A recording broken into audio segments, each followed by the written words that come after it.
ये कहानी है सीतापुर गांव की, जहां रेखा अपने गरीब माँ बाप के साथ रहा करती थी। रेखा के माँ बाप मजदूरी का काम किया करते थे और उनके काम पर जाने के बाद रेखा ही घर का सारा काम संभाला करती थी। वो महज 12 साल की छोटी बच्ची थी, मगर घर का सारा काम कर लिया करती थी। एक दिन मजदूरी करते हुए ठेकेदार के सामान में से कुछ चोरी हो गया और उस चोरी का इल्जाम उसने सारे मजदूरों पर लगा दिया। तुम गरीब लोग जरा सा महंगा सामान क्या देख लेते हो, लालची हो जाते हो और तुम सोचते हो ठेकेदार पागल है, उसे पता नहीं चलेगा। तुमने चोरी की है, जल्दी से मुंह खोलो और बताओ किसने सामान चोरी किया है, वरना। साहब, हमने ऐसा कुछ नहीं करा, हम तो गरीब आदमी है, हमें चोरी करके अपनी 2 वक्त की रोटी कोई छोड़नी है, इसी पर तो हमारा घर चलता है, भला हम अपने पेट पर लात क्यों मारेंगे। मैं तुम सबको अच्छे से जानता हूँ, पहले चोरी करते हो फिर झूठ भी बोलते हो। आज से तुम सब यहाँ काम नहीं करोगे, अब आज से काम छोड़कर चले जाओ, तुम्हारे चक्कर में अब मालिक मुझे डांटेगा। साहब, हमारी आज की मजदूरी तो दे दो। मजदूरी? कैसी मजदूरी? मेरा एहसान मानो, मैंने तुम सबको चोरी के इल्जाम में जेल में नहीं भेजा और ना ही हमारे नुकसान की भरपाई मांगी। अब निकल जाओ यहाँ से। ठेकेदार सारे मजदूरों को निकाल देता है। रेखा के माता पिता मायूस सी शक्ल लेकर घर वापस आ जाते हैं। क्या हुआ मम्मी पापा, आप दोनों बड़े उदास लग रहे हो और घर भी जल्दी आ गए, कुछ हुआ है क्या? कुछ नहीं बेटा, तू आज खेलने नहीं गई? मैं गई थी पापा, मगर मैं जल्दी आ गई। आप बताओ ना क्या हुआ? रेखा की माँ कुछ नहीं कहती और उदास मुंह बनाकर एक कोने में बैठ जाती है। रेखा चुपचाप जाकर अपनी माँ से पूछती है, माँ क्या हुआ? आप और पिताजी इतने उदास क्यों हो? कोई परेशानी है क्या? बेटा, हम जहाँ काम कर रहे थे उन्होंने हमें निकाल दिया क्योंकि उनके यहाँ चोरी हो गई और उन्होंने हम सब मजदूरों पर इल्जाम लगाकर हमें निकाल दिया। अब हम क्या करेंगे, इसी बात की चिंता है। कोई बात नहीं माँ, हम कुछ ना कुछ दूसरा काम खोज लेंगे, आप इतनी चिंता मत कीजिए। रेखा के माता पिता अगले दिन काम ढूंढने जाते हैं। उन्हें मजदूरी का तो कोई काम नहीं मिलता, मगर उन्हें एक खेत संभालने का काम मिल जाता है। ये मेरा खेत है और ध्यान रखना, इस खेत को अच्छे से संभालना है। गोभी की फसल में समय से पानी और खाद देना है। हमारे घर में कोई भी खेती की देखभाल करने के लिए नहीं है, इसलिए मैंने ये काम तुम्हें दिया है। हाँ साहब, हम आपके खेत की देखभाल बहुत अच्छे से करेंगे और गोभी की खेती इतनी अच्छी करेंगे कि आसपास के इलाके में ऐसी खेती नहीं हुई होगी। ठीक है, आज से इसे अपना खेत समझकर काम शुरू कर दो। रेखा के माता पिता ने गोभी की फसल की बहुत अच्छे से देखभाल की। नतीजा ये हुआ कि फसल बहुत ही अच्छी होगी। चौधरी भी समय समय पर उन्हें पैसे दे देता था और उनका काम अच्छा चल रहा था। मगर कुछ ही महीने के बाद चौधरी की तबीयत खराब हो गई और वो पैसे देने में सक्षम नहीं रहा। मुझे माफ कर दो भाई, मैं इस बार तुम्हारे पैसे नहीं दे पाऊंगा। मेरी तबीयत बहुत खराब है, इस कारण गोभी बेचने नहीं जा पा रहा हूँ। कोई बात नहीं साहब, आप पैसे मत दो, आप जल्दी से ठीक हो जाओ तब पैसे दे देना, और यदि आप कहो तो हम ही गोभी को बाजार में बेच देंगे। भाई, अगर आप ऐसा कर दोगे तो मेरे ऊपर आपका बहुत बड़ा एहसान होगा।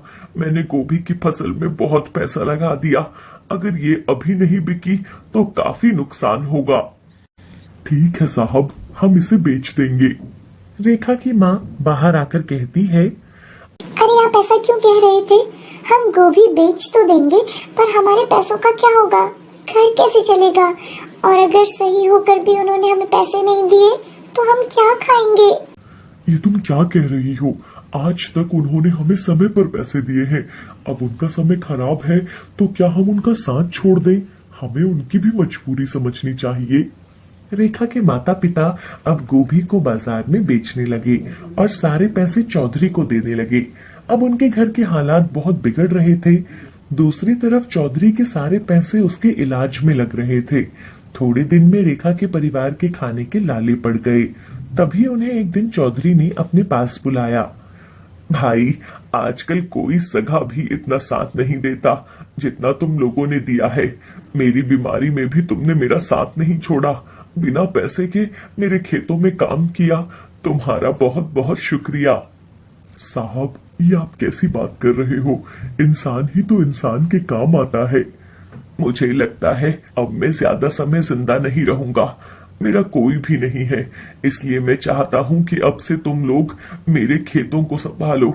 आज से मेरे सारे खेत तुम्हारे हुए। साहब, आप ऐसा क्यों कह रहे हो? आप जल्दी से ठीक हो जाओगे, बस आप आराम करो।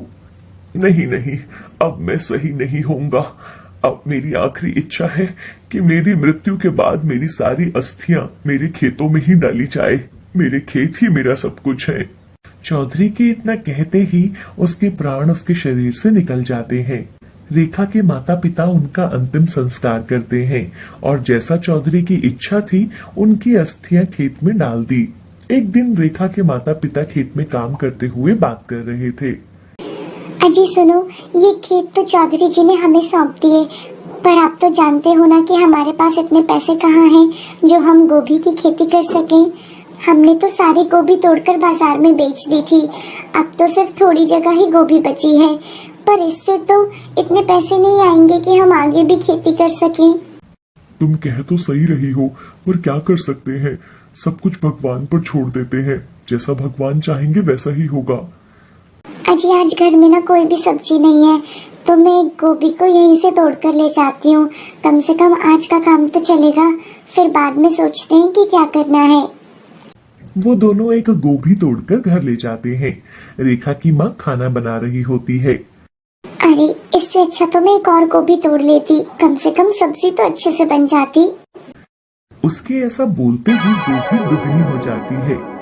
अरे, ये क्या हो रहा है? अभी तक तो एक गोभी थी, ये दुगुनी कैसे हो गई?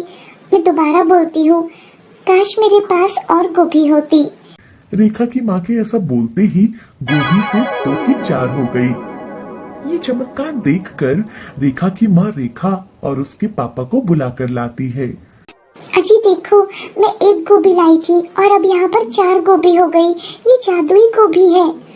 तुमने मुझसे छुपकर 4 गोभी ही तोड़ ली होंगी। मैं जानता हूँ तुम्हें, तुम लालच कर गई होगी। अरे नहीं नहीं, मैं सच बोल रही हूँ। देखो, अभी दिखाती हूँ। काश हमारे पास और गोभी होती। गोभी 2 और बढ़ जाती है। अरे वाह, ये तो जादुई गोभी है। फिर रेखा के माता पिता खेत में जाते हैं। वहां वो देखते हैं कि पूरा खेत गोभी की फसल से भरा हुआ था।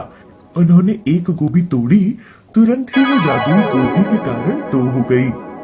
अजी, लगता है हमारी गरीबी देखकर भगवान ने हमें आशीर्वाद दिया है। हमें अब अपना काम शुरू करना चाहिए। ये भगवान के साथ साथ चौधरी साहब का भी साथ है। आज उन्हीं के कारण ये गोभी जादुई गोभी बन गई है।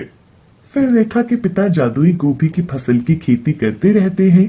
उन्हें बाजार में बेचकर अच्छा मुनाफा कमाते हैं। उनके खेत में कभी भी गोभी खत्म ही नहीं होती थी। धीरे धीरे मेहनत करके वो अपना अच्छा सा बिजनेस कर लेते हैं और अपना घर भी बना लेते हैं। और वो दोनों रेखा की भी अच्छे से परवरिश करते हैं।